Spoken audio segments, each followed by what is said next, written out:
Počúvate podcast Rehole redemptoristov provincie Bratislava, Praha.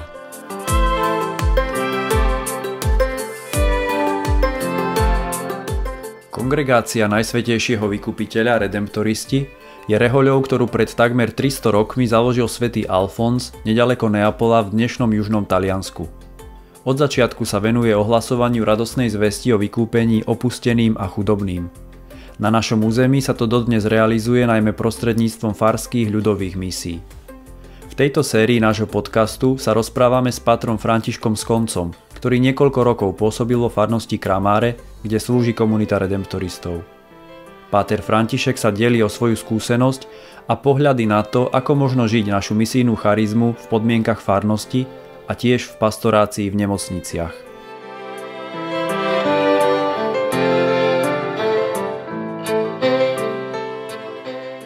V dnešnej epizóde hovoríme s pátrom Františkom Skoncom o špecifikách redemptoristickej farnosti a o ich komunitnom živote na Kramároch. Komunita redemptoristov na Kramároch má 4 členov, mala ich aj keď si tam pôsobil, aj naďalej ich má. Pre človeka, ktorý sa celkom nevyzná v týchto cirkevných záležitostiach, tak sa môže zdať, že sa to veľmi nelíši od nejakej väčšej farnosti, kde je farár a povedzme 2-3 kapláni. Tu na Kramároch je teda reholná komunita. V čom je ten rozdiel, alebo v čom je možno tá pridaná hodnota, keď sú tam redemptoristi a nie sú tam teda diecézni kňazi? Možno by som to nedelil práve takto, že na tú reholnú komunitu, na tú diecéznu alebo na to pôsobenie viacerých diecéznych kňazov na jednom mieste, lebo jedno aj druhé má obrovský zmysel, silu a vlastne aj potrebu. Sú to rôzne charizmy alebo v cirkvi alebo prúdy, ktoré dokážu osloviť ľudí, ale to podstatné je to, aby tým spoločným menovateľom a v strede toho celého bol Ježiš Kristus. Že tak reholníci ako aj diecézni kňazi majú síce trošku inú organizáciu, ale spoločný cieľ. A tým cieľom je zvestovať Boha, zvestovať Ježiša Krista, hovoríme o kerygme, o radostnej zvesti, hovoríme o ohlasovaní evanielia a práve toto je priestor či už pre reholnú komunitu alebo pre diecéznych kňazov, kde práve Ježiš Kristus má skrze nich vstupovať do tohto sveta. A samozrejme každý s tým svojím entuziazmom, každý možno práve v tej charizme, ktorú sa rozhodol nasledovať. Každému je vlastne bližšie niečo iné. My sme sa rozhodli nasledovať svätého Alfonza a už sa to stále nejak spája práve s tým milosrdenstvom, práve s tým odpustením, či aj so svetou spoveďou, ale to podstatné bude stále, že ukázať to, že Boh je blízky, že Boh dokáže držať za ruku, že Boh nás neopúšťa, aj keď sa my ako si v živote dokážeme strácať, aj keď sa my v živote dokážeme ako si od Boha odkloniť, že on zostáva verný. A práve miesto farnosti, ktokoľvek ju spravuje, tá farnosť má miesto v živote spoločenskom, práve z toho pohľadu, že má spájať ľudí a nasmerovať ich na Ježiša Krista.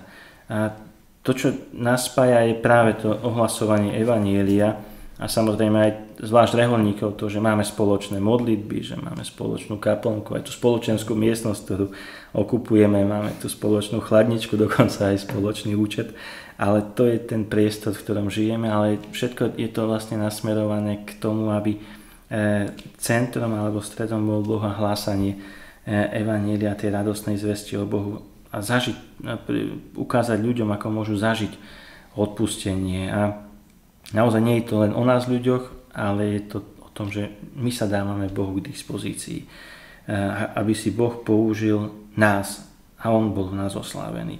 On to ľahko hovorí, ale ťažšie už veľakrát uskutočňuje a som presvedčený, že Boh dáva aj silu a aj svoju ochranu všetkým tým, ktorí sa rozhodujú ho nasledovať práve aj v takejto úlohe alebo v tejto službe a môžeme to tak vlastne zastrešiť práve tou farnosťou aj nemocnicou, keď hovoríme o Kramároch, že je to stále ten jeden celok, že aj tie nemocnice, aj tá farnosť, aj ľudia, ktorí žijú v panelákoch alebo v domoch na sídlisku, aj ľudia, ktorí trávia ten čas v nemocniciach, sú spojení práve tým, že ich spája to, že sú v tejto farnosti. A skutočne tá farnosť je o to bohatšia. Je to veľakrát aj v cirkvi vnímame, že práve tá cirkev je bohatá aj tým utrpením, aj tými ťažkosťami a na Kramároch myslím si, že je to veľmi cítiť. Keď sa pozrieme na tú službu, ktorú opisuješ z pohľadu komunity a komunitného života, aký má to nasadenie, taký vplyv, alebo ako to formuje ten každodenný život komunity, lebo predsa len musíte byť stále k dispozícii ľuďom aj v nemocniciach, aj farníkom, a nakoľko vám vôbec zvyšuje čas na spoločné trávenie času, na modlitbu? Služba kňaza, či reholníka, alebo diecézneho stále bude na tých 24 hodín. Že to nie, keby sme aspoň tých 8 hodín dokázali byť akční alebo v tej aktivite, v tej kňazskej službe, bolo by to veľmi super. Asi aj by sme sa ďalej pohli v cirkvi a všade. To hľadím tiež na ten svoj život. Nie vždy som schopný naozaj tých 8 hodín ako si odpracovať pre cirkev a pre Božiu slávu, ale myslím si, že práve to zdieľanie skúseností a to, čo si každý z nás aj do komunity prináša, aj z tých nemocníc, aj z toho reholného života a samozrejme aj z tej farskej pastorácie, to zdieľanie je obohacujúce, je povzbudivé a v podstate tiež aj tie ťažkosti života, s ktorými sa stretávame, zvlášť v tých nemocniciach, nás posúvajú dopredu. Je to vlastne intenzívna služba, ale každý redemptorista je pozvaný vlastne k tej intenzívnej službe pre druhých. Alfons je nám veľkým príkladom. Svätý Alfons, ktorý aj dal aj ten sľub, aby nemárnil čas a rozhodol sa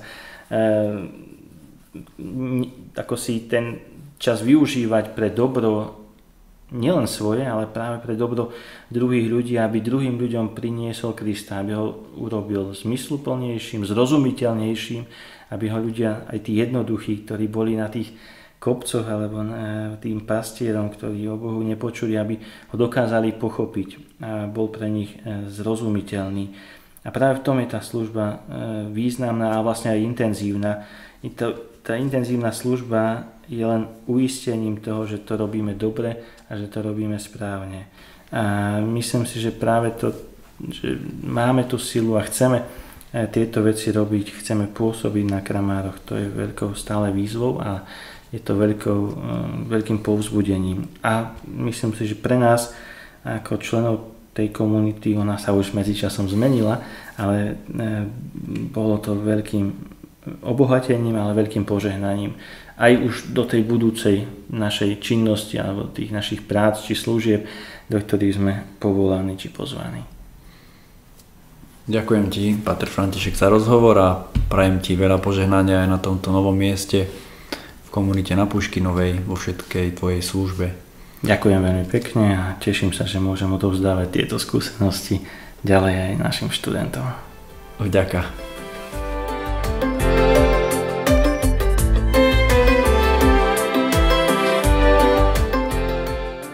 S pátrom Františkom Skoncom sme sa rozprávali o službe redemptoristov vo farnosti Kramáre. Vypočujte si aj ďalšie epizódy nášho podcastu. Moje meno je Lukáš Michalovič a som členom formačnej komunity redemptoristov v Bratislave.